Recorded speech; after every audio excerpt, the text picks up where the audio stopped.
শুভ দুপুর বন্ধুরা, কেমন আছো তোমরা সবাই? আশা করি তোমরা সবাই খুব ভালো আছো। মাছটাকে চিনতে পারছো? এটা ফলি মাছ, আশা করি সবাই চিনতে পেরেছো।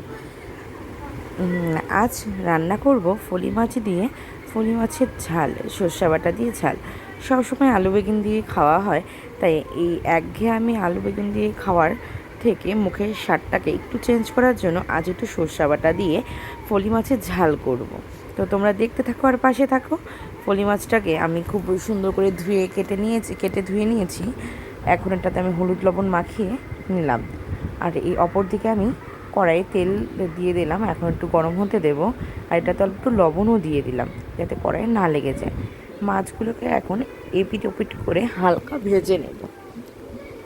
আর এখানে যে আমি মশলা ইউজ করবো তাতে নিয়েছি কাঁচা লঙ্কা, 3-4 কোয়া রসুন, অল্প একটু আদা, অল্প একটু পেঁয়াজ, সর্ষা, জিরা, আর একটু গ্রেভি হওয়ার জন্য আমি একটু বাদাম নিয়ে নিয়েছি। এটাকে আমি খুব ভালো করে একটু পেস্ট করে নিয়েছি। এখন মাছ ভাজা হয়ে গেছে, তেল দিয়ে দিলাম। তেলে আমি এখন কালো জিরা ফোড়নে দিয়ে দিলাম। দিয়ে আমি যে মশলাটা করে রেখেছি সেটা দিয়ে দিলাম। আমি কিন্তু এক্ষেত্রে সর্ষাটাকেও একসাথে দিয়ে পেস্ট করে ফেলেছিলাম। পেস্ট করে একসাথেই দিয়ে দিয়েছি, দিয়ে ভাজা করে নেবো খুব ভালো করে। এখন আমি লবণ হলুদ দিয়ে মশলাটাকে খুব ভালো করে কষিয়ে নেব। কষিয়ে নিয়ে আমি অপর সাইডে গরম জল বসিয়ে রেখেছি ঝোল দেবো বলে।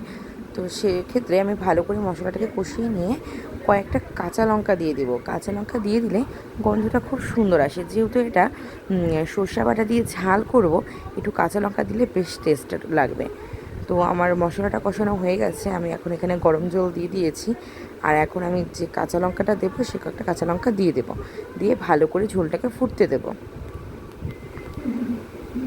ভালো করে ঝোলটা ফুটে এলে আমি মাছগুলো দিয়ে আর কিছুক্ষণ ফুটিয়ে নিয়ে আমি নামিয়ে নেব।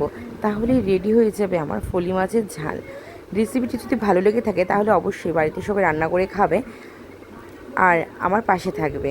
Tata, bye bye.